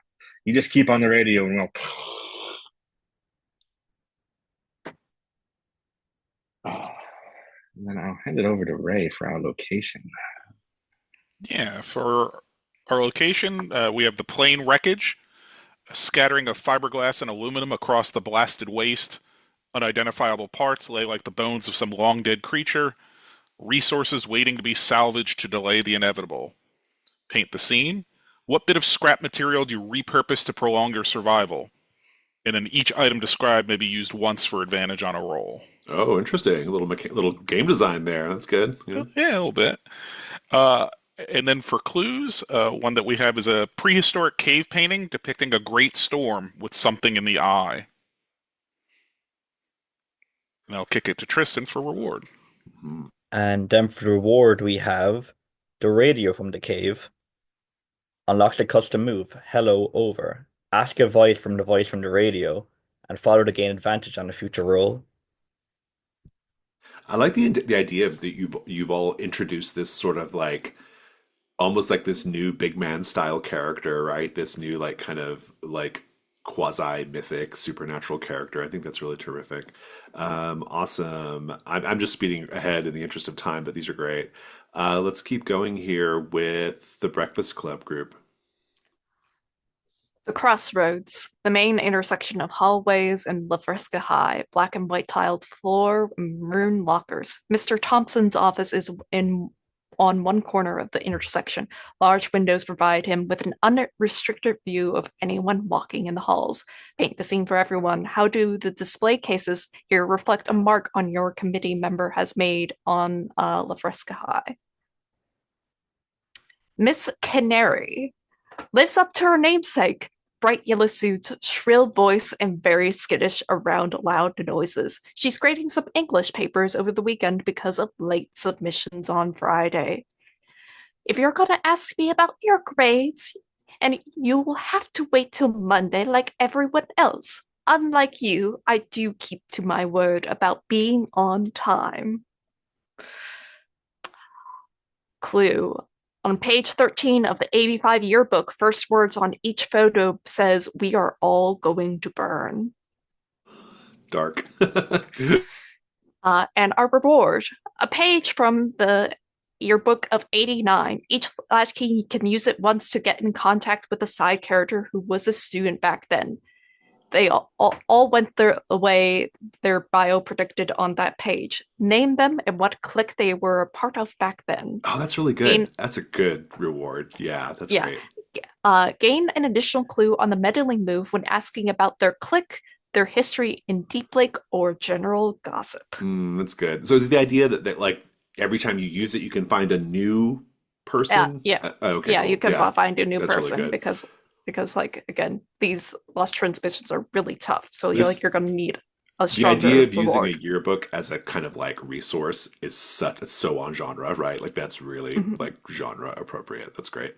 Awesome. Fantastic. Thank you all so much. Let's go to the Titanic group. So for our locations, I'm actually going to have Rachel read our location.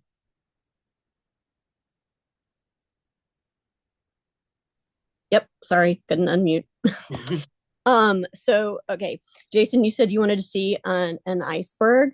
Yes. So we have given you an iceberg. So one of our locations is the ballroom. Champagne towers and plates of hors d'oeuvres, gold and velvet on every surface, a classical string quartet plays at all times. Paint the scene. The centerpiece of the ballroom is a towering ice sculpture of the SS Lurker, which is our ship, that dominates the room and draws the eye. Describe a scene or detail portrayed on this icy ship. A+, like really great way of abstracting the idea of the iceberg. That's exactly what I had something like that in mind. That's really, really great. Fantastic.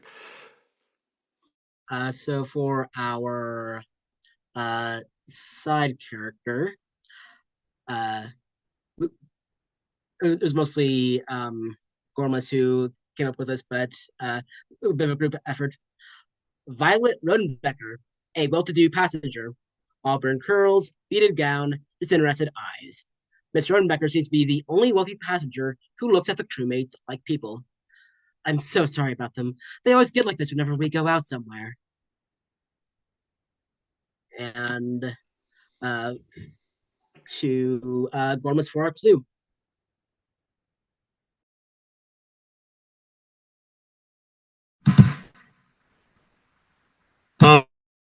So for our clue, we have a glimpse of a life preserver beneath a side character's jacket. That's really good because it implies something, doesn't it? I like it. It's great. And finally, while Violet could be a side character, if the crewmates prevented the SS Lurker from sinking, this reward is available. The boat, still stranded on Deep Lake, has been refurbished as a floating museum. Latchkeys can visit the museum to research the history of Deep Lake, gaining an additional clue. Nice. Good. I like it. It's a good way of like bringing the past into the future setting of the campaign. That's really terrific. Awesome. Thank you all so much. Let's keep going with the Final Destination group. So I'll start with our clues. Our one clue is an exact copy of an item you were wearing or have in your pocket, but it's broken and damaged beyond repair. And the reward is a new move called Death Foretold. Once per mystery, if a side character dies, you may tell the keeper how you foresaw this death and how you would prevent it. This will trigger a night move to prevent that death. Take the condition, am I next? Very nice. Throw that to Bartos for our locations.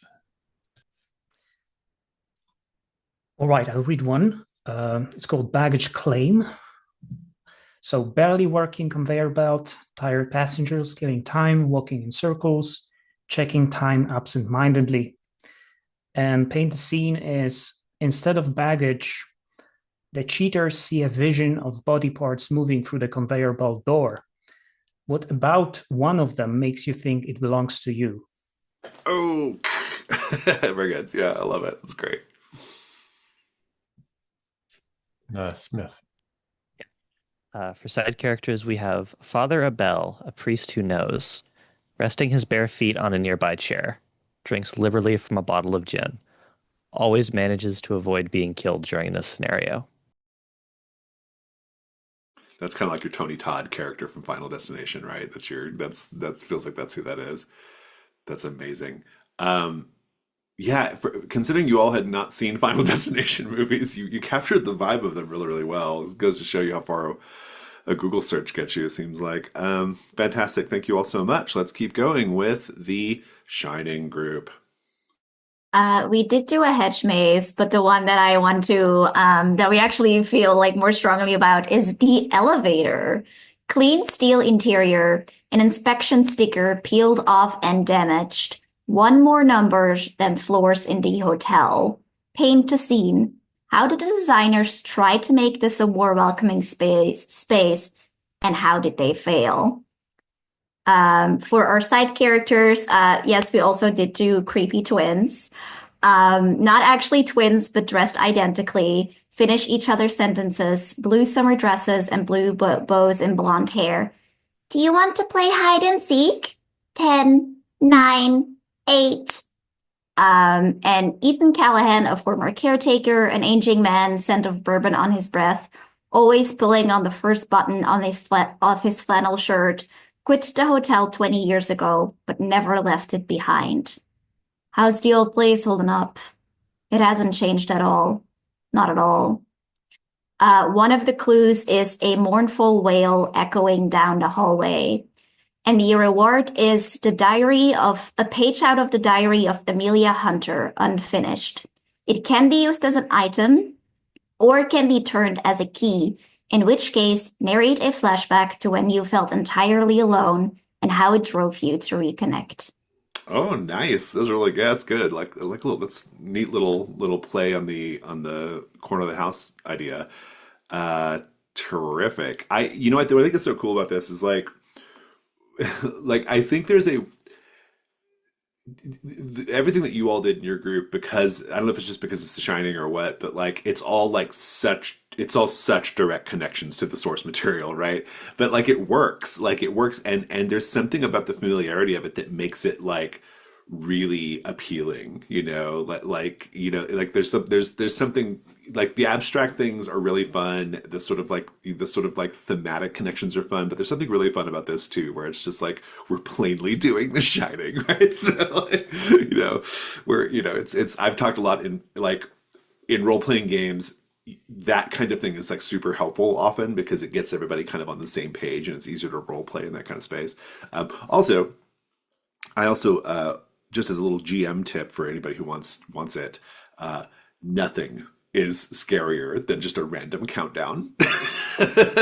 Just start counting down something. It always gets the group going. All right, fantastic. Thank you. And that just leaves our Anaconda group. Hello, can you hear me? So our location is Big Chief Vernon's Gator and Reptile Sanctuary. A rickety wooden walkway with gators sunning themselves. A ramshackle building that serves as a makeshift office. Smell of greasy fried food hangs thick in the air. To paint the scene, what makes you feel the biggest threats here are worse than gators? That's a good PTS. It's really good. Our side character is Sheriff Deirdre Jacksonville. She's short, severe expression, not to be fucked with, big-hearted. Her quote is, "The biggest snakes here are the so-called environmentalists." Our reward is a J-Lo CD bitten in half. And our clue is a bloody and torn shirt. No notes. Fantastic. The really, really good. The what I love that you all did throughout your entire exercise was genre. You all were doing like genre the whole time, and in particular animal attacks and natural disaster genre. Like that subgenre. It all comes through really, really strongly, particularly with this sort of like curmudgeonly authority figure who doesn't like pinko lefties like that. That's like such a classic character, right? That's really good. Fantastic. Awesome. I have nothing else for the actual formal workshop part of this. I hope everyone found this to be helpful. I hope you were able to like kind of, if nothing else, just get some creative juices flowing, and I hope it was helpful in a sense of like, especially if you were kind of maybe like at a little bit of loggerheads of like how to adapt one of your two movies. Maybe you got some good ideas for how you can kind of incorporate some things into it. So hope you enjoyed that. I'm going to go ahead and stop the recording at this point, but I'm going to hang around for like 15, 20 minutes. And if anybody has anything like a specific question they want to ask or about the contest, about their entry, about the format, just anything, any like particular little or tip or advice. I'm one of the judges, so I'm happy to give you my insights on like what I'm looking for. If you are interested in publishing, I'm also happy to tell you like what I'm really looking for in that regard. So if I'm happy to answer those questions. You can also hit me up on Discord DMs if you don't have time right now. But thank you all so much.